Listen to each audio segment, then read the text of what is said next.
বন্ধুরা,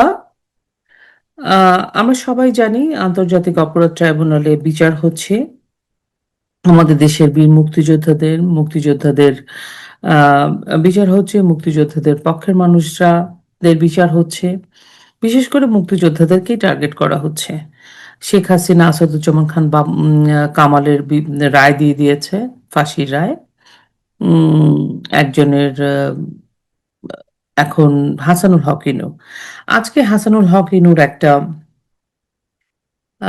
গুরুত্বপূর্ণ মামলা নিয়ে আমরা আজকে কথা বলার চেষ্টা করব। তো বন্ধুরা, আজ আমরা এই সংবেদনশীল এবং গুরুত্বপূর্ণ ঘটনাটা নিয়ে আপনাদেরকে জানাতে চাই।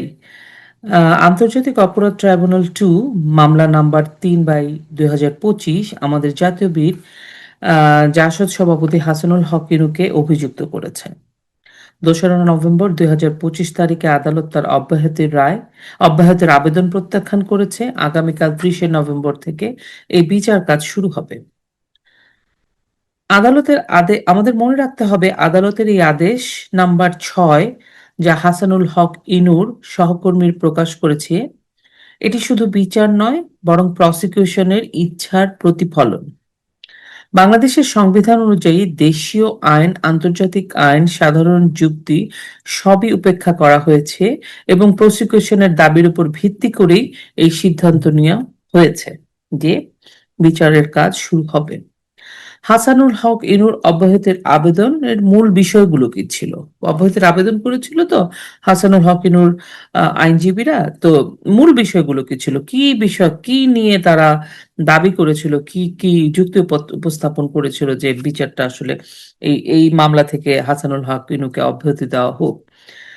ইনুর আবেদনে করেছিলেন যে প্রসিকিউশনের অভিযোগগুলো আইনগতভাবে ভিত্তিহীন, তথ্যগত ভুল আছে, রাজনৈতিকভাবে উদ্দেশ্য প্রণোদিত এবং কোনো আইনি সাক্ষ্য সমর্থিত নয়। কোনো আইনি সাক্ষ্য সমর্থিত নয় আর কি। প্রধান যুক্তিগুলো ছিল: অপরাধের সঙ্গে সম্পর্ক নেই, প্রসিকিউশন ইনুর কোনো আদেশ, নির্দেশ, প্ররোচনা বা অনুমোদনমূলক কাজ প্রমাণ করতে পারেনি, গত বছর জুলাই-আগস্টে ইনুর কোনো প্রশাসনিক ক্ষমতা বা প্রভাব ছিল না। 2, ত্রুটিপূর্ণ তদন্ত, পক্ষপাত দুষ্টতা। তদন্ত তাড়াহুড়ো ও রাজনৈতিকভাবে প্রভাবিত, ফরেনসিক মানদণ্ড অনুসরণ করা হয়নি, অভিযুক্তের পক্ষে যায় এমন কোনো প্রমাণ, মানে অভিযুক্ত হাসানুল হকের পক্ষে যায় এমন প্রমাণগুলোকে ইচ্ছাকৃতভাবে এড়ানো হয়েছে, আমলে আনা হয়নি। প্রমাণগত অসঙ্গতি, ডিজিটাল প্রমাণের কাস্টডি চেইন নেই, একটি ভিকটিমের মৃত্যুর তারিখ অভিযোগে ভুলভাবে উল্লেখ করা হয়েছে, মানে অভিযোগে যেই তারিখ দেখানো হয়ে গেছে সেটা ভুল ছিল। অসাংবিধানিক আইনি সংশোধন, আইসিটি আইন 2024-এর সংশোধনী অসাংবিধানিক, প্রক্রিয়াগত বিচ্যুতির উদাহরণ এবং নির্দোষ প্রমাণ। জনসমক্ষে আহ, সংযম, সংলাপ এবং আইনানুগ আচরণ প্রদর্শন করেছেন। কোটা আন্দোলনের সময় তিনি সংযম বজায় রাখার জন্য বারবার আহ্বান জানিয়েছেন। সরকার এবং শিক্ষার্থীদের অনিশ্চয়তা এড়ানোর আলোচনার শেষ সুযোগটা নষ্ট না করতে বারবার অনুরোধ করেছেন তিনি। ট্রাইব্যুনালের আদেশ নং 6 এর সমালোচনা, প্রাথমিক দৃষ্টিতে প্রাইম ফেসে প্রাথমিক ভুল। আদালত কেবল প্রসিকিউশনের দাবিগুলো পুনর্ব্যক্ত করেছে, অভিযুক্তের পক্ষের যুক্তিগুলো উপেক্ষা করেছে। সাক্ষ্য ও প্রমাণ পরীক্ষা ব্যর্থ, ট্রাইব্যুনালের অভিযোগের সত্যতা যাচাই করেনি, প্রমাণের অসঙ্গতি উপেক্ষা করা হয়েছে, দায় প্রমাণ ও নির্দোষ অনুমান লঙ্ঘন। প্রসিকিউশনে প্রমাণ দিতে হবে অভিযুক্তকে নয়, কিন্তু ট্রাইব্যুনাল অভিযুক্তের নির্দোষ থাকার মৌলিক অধিকারটুকু পর্যন্ত উপেক্ষা করেছে। কেন হাসানুল হকিনুর বেলায় এত এত মানে আইনি ব্যাপারগুলো হাসানুল হকিনুর পক্ষে যায়, সমস্ত কিছু এইভাবে উপেক্ষা করা হয়েছে? কারণ আমরা যেন ভুলে না যাই, এই মামলা চলাকালীন সময়ে আমাদের দেশে মুক্তিযুদ্ধের ইতিহাস এবং হাসানুল হক ইনুর অবদান। স্বাধীনতা সংগ্রামে মুক্তিযুদ্ধের অগ্রসেনা হাসানুল হকনু, বাংলাদেশের লিবারেশন ফ্রন্ট, বিএলএফ এর 10,000 মুক্তিযুদ্ধ মুক্তিযোদ্ধার ক্যাম্প কমান্ডেন্ট ছিলেন তিনি, জয় বাংলা বাহিনীর উপপ্রধান ছিলেন তিনি। 23শে মার্চ 1971 সালে স্বাধীন বাংলাদেশের পতাকা পল্টন ময়দানে উত্তোলনের সময় তিনি উত্তোলন করেছেন তিনি। বাংলাদেশের পতাকা ডিজাইনারদের মধ্যে তিনি এক অন্যতম। যারা তরুণরা যদি শুনে থাকেন, এই যে মাথায় পতাকাটা বাঁধেন, বুকে পতাকাটা বাঁধেন, এটা ওনাদেরই করা, ওনাদেরই তৈরি করা, ওনাদেরই ডিজাইন করা, দেশটা ওনাদের। বুয়েট ছাত্রলীগের সাধারণ সম্পাদক ছিলেন তিনি। এই ইতিহাস ভুলে গেলে আমরা শুধু বর্তমান রাজনৈতিক আহ উত্তেজনার শিকার হব, রাজনৈতিক বাস্তবতা এবং ইতিহাসে এই মানুষগুলোর অবদানকে অস্বীকার করব। ইতিহাস কাউকে ক্ষমা করে না। আরেকটা মজার ব্যাপার দেখলাম ওদিন, ওনারা প্রজ্ঞাপন দিয়েছেন, আমাদের তাজুলি বলেছেন জুলাই বিপ্লবকে সোকল বলা রাষ্ট্রদ্রোহিতা। হাসানুল হক ইনুর বিরুদ্ধে মানবতা বিরোধী অপরাধের মামলার রিভিউ আবেদনে তিনি জুলাই বিপ্লবকে সোকল বা তথাকথিত বলেছেন। এই অভিযোগ তুলে চিফ প্রসিকিউটর তাজুল ইসলাম বলেন এটা রাষ্ট্রদ্রোহিতা। কোন রাষ্ট্রদ্রোহিতা? তার যুক্তি, জুলাই বিপ্লব বাংলাদেশের ইতিহাসে এক অবিস্মরণীয় বিপ্লব। তাতে স্বৈর শাসকের অবসান হয়েছে, রাষ্ট্র গণতান্ত্রিক চরিত্র ফিরে পেয়েছে, তাই এটাকে তথাকথিত বলা ধৃষ্টতা। কোন রাষ্ট্র? কোন জনগণ? কাদের জনগণ? কাদের রাষ্ট্র?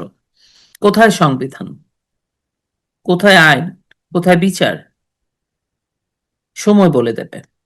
দ্বিতীয়, রাষ্ট্রদ্রোহিতা আইসিটি আইনের সংশোধনকে প্রশ্ন করে। ইনু বলেছেন এখানেও একটা প্রশ্ন আছে, ইন্টার্ম সরকারের আইনি এখতিয়ার নেই আন্তর্জাতিক অপরাধ ট্রাইব্যুনালের আইন সংশোধন করার।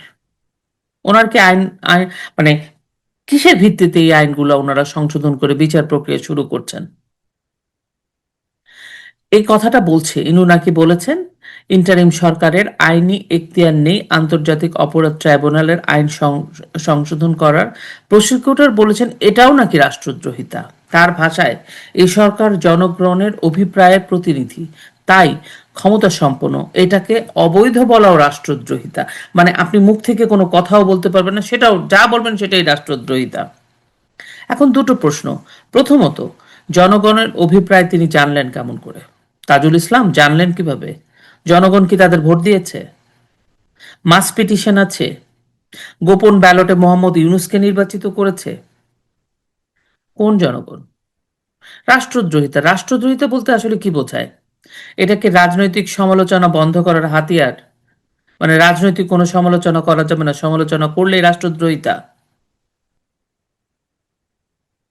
আসল রাষ্ট্রদ্রোহিতা কোনগুলো? কেউ কি প্রশ্নটা করবেন? একটি নির্বাচিত সরকারকে ষড়যন্ত্র করে সরানো রাষ্ট্রদ্রোহিতা নয়? মুক্তিযুদ্ধের অর্জনকে ধ্বংস করা রাষ্ট্রদ্রোহিতা নয়? দেশের 50% জনগণকে বাদ দিয়ে নির্বাচন করার চেষ্টা, সেটা কি রাষ্ট্রদ্রোহিতা নয়? মোট 100+ দলের দেশে মাত্র 23 থেকে 24টি দলকে নিয়ে সরকার, সকল দলবালাকে রাষ্ট্রদ্রোহিতা নয়? 14 দলকে যাদের সমর্থনে দেশের অর্ধেক নিষিদ্ধ রাখা এবং তাদের সমর্থনে দেশের অর্ধেক মানুষ, আওয়ামী লীগ, তাদেরকে নিষিদ্ধ রাখা, এটা কি রাষ্ট্রদ্রোহিতা নয়? সংবিধান ছুঁয়ে শপথ নেওয়ার পরেই সংবিধান পরিবর্তন করা, সেটা কি রাষ্ট্রদ্রোহিতা নয়? না, তাদের ভাষায় এগুলো রাষ্ট্রদ্রোহিতা নয়।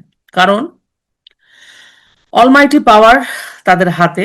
ক্ষমতা যখন জবাবদিহিতাহীন হয়, তখন এই শক্তি দিনকে রাত বলতে পারে, রাতকে দিন বলতে পারে, সন্ধ্যাকে দুপুর বলতে পারে, দুপুরকে সন্ধ্যা। অভিযুক্ত আদালতে কিছু না বললেও তারা সেটাকে বলবে অপরাধের মৌন স্বীকারোক্তি। আপনি বললেও দোষ, অভিযুক্ত যদি আদালতে কিছু না বলে সেটাও দোষ, যদি বলে সেটাও রাষ্ট্রদ্রোহিতা। অভিযুক্ত যাবে কোথায়? বন্ধুরা, আপনাদের এই প্রশ্নগুলো করছি কারণ আমাদেরকে তো ভাবতে হবে, আমাদেরকে তো আমাদের দেশটা ফিরে পেতে হবে। আসলে কেন হাসানুল হক ইনুকে টার্গেট করা হয়েছে? কেন হাসানুল হক ইনু আজ বন্দী? ইনু মুক্তিযুদ্ধের প্রশ্নে আপোষহীন। ইনু একজন রাজনীতিবিদ। তিনি মৌলবাদের বিরুদ্ধে কথা বলেছেন, তিনি জঙ্গিবাদের বিরুদ্ধে কথা বলেছেন, তিনি বিদেশি শক্তির বিরুদ্ধে কথা বলেছেন, তিনি বাংলাদেশের পক্ষে কথা বলেছেন, তিনি রাজাকার আলবদরের পক্ষে বিরুদ্ধে কথা বলেছেন, তিনি যুদ্ধাপরাধীদের শাস্তির দাবি করেছেন। সেটাই তার অপরাধ। সেই অপরাধে শেখ হাসিনাও অপরাধী।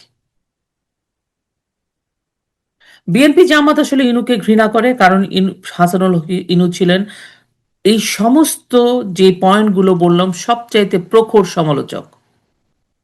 সে কারণে বিএনপি জামাতের রোষানলে আজকে হাসানুল হক ইনু।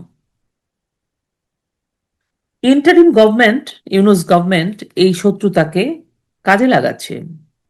হাসানুল হক ইনুর পক্ষে কেউ সরব নয়, না আন্তর্জাতিক সম্প্রদায়, না দেশের রাজনৈতিক অঙ্গন, না আছে কোনো প্রতিরোধ, না আছে কোনো আন্দোলন, না আছে কোনো লড়াই।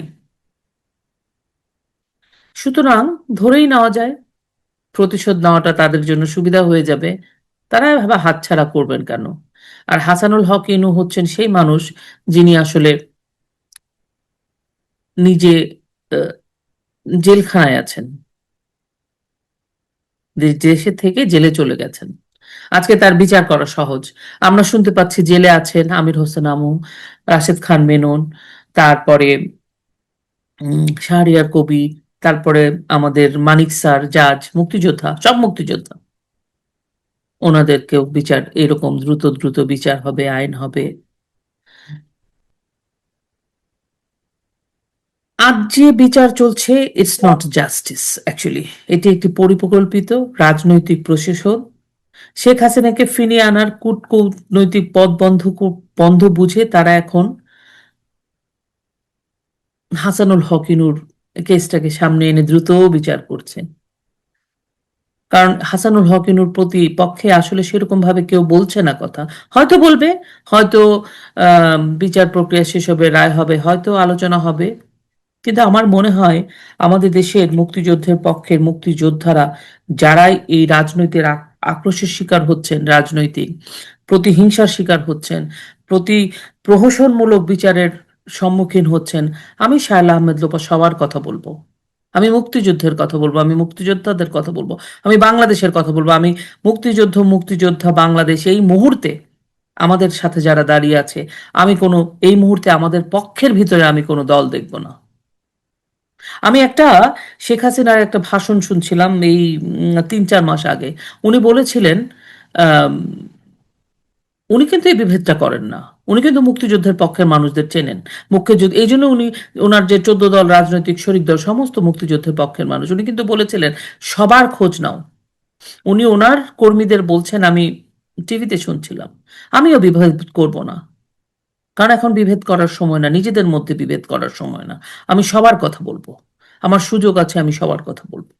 একটি রাষ্ট্র যখন আইনের অর্থ বদলে দেয়, যখন সত্যকে মিথ্যা করে ক্ষমতার রঙে রাঙানো হয়, যখন ইতিহাসকে রাজনৈতিক অস্ত্রে পরিণত করে, তখন বোঝা যায় দেশ একটি বিপজ্জনক হাতে চলছে, বিপজ্জনক পথে চলছে। সেই বিপজ্জনক পথে চলছে বলেই আমরা যারা আজকে সরব আছি, পৃথিবীর যে প্রান্তেই আছি, আমাদের আসলে দেশের পক্ষে কথা বলা উচিত, মুক্তিযুদ্ধের পক্ষে কথা বলা উচিত, মুক্তিযোদ্ধাদের জন্য কথা বলা উচিত। আমাদের বলা উচিত না উনি কি আমার দল করে নাকি কার দল করে। আমার মুক্তিযোদ্ধা, আমার মুক্তিযোদ্ধাকে টার্গেট করা হচ্ছে, আমাদের মুক্তিযোদ্ধার জন্য আমাদের দাঁড়ানো উচিত। এটা আমি মনে করি, আপনাদের বিবেচনা। আমি শুধু শেষ একটা কথা আপনাদের প্রশ্ন আপনাদের মাঝে ছেড়ে যেতে চাই, সেটা হচ্ছে হাসানুল হক ইনুদের বিরুদ্ধের বিচার কি রাষ্ট্রের, নাকি রাষ্ট্রের বিরুদ্ধে হাসানুল হক ইনুর বিচার, নাকি একটা রাষ্ট্র বাংলাদেশ মুক্তিযুদ্ধ যারা হাসানুল হক ইনু, বঙ্গবন্ধুর নেতৃত্বে হাসানুল হক ইনু, আমির হোসেন আমু, মানিক স্যার এনারাই নিয়ে আসছিলেন, সেই রাষ্ট্রটা এবং সেই মুক্তিযোদ্ধার বিরুদ্ধে, মুক্তিযোদ্ধাদের বিরুদ্ধে শেখ হাসিনা বিরুদ্ধে আজ বিচারের নামে একটি প্রহসন করা হচ্ছে। এবং এই প্রহসন আমরা ৭৫-এ দেখেছি, ৭৬-এর ২১শে জুলাইতে দেখেছি, তারপরে আমাদের মুক্তিযোদ্ধা সামরিক অফিসারদের হত্যা করতে দেখেছি, বাংলাদেশের শীর্ষস্থানে রাজাকারদের বসতে দেখেছি, রাজাকারদের গাড়িতে পতাকা উত্তোলন হতে দেখেছি। আমরা দেখেছি এই প্রহসন, আমরা দেখেছি। এখন আবার সেই ক্রান্তিকাল এসছে, আবার প্রহসন দেখব, দেখছি। কিন্তু একটা কথা মনে রাখতে হবে, ইতিহাস কাউকে ক্ষমা করে না। স্ফুলিঙ্গ হবেই, বারুদ থেকে বুদবুদ হচ্ছে। আমাদের আবারও গণ আদালত হবে, আমাদের আবারও গণজাগরণ হবে, আমাদের আবারও 2013 হবে। বাংলাদেশ ঘুরে দাঁড়াবে, বাংলাদেশ হারবে না। বাংলাদেশের মাটিতে মুক্তিযোদ্ধাদের কোনো ধরনের অপমান অপদস্থ বা কোনো ধরনের কোনো অনৈতিক কোনো কিছু বেআইনি অন্যায্যভাবে প্রতিহিংসার চরিতার্থ করার জন্য কোনো কিছু করা হলে সেটার জবাবও যারা করছে তাদেরকে দিতে হবে, তাদেরকে একদিন বিচারের কাঠগড়ায় দাঁড়াতে হবে। এই কথাটা বলছি, এতটুকুনি বলতে পারি। শুধু আমার বন্ধুদের বলবো, চলুন আমরা সরব হই, ঘুরে দাঁড়াই, ভয় পেলে চলবে না। যদি তুমি ভয় পাও তবে তুমি শেষ, যদি তুমি ঘুরে দাঁড়াও তুমিই বাংলাদেশ।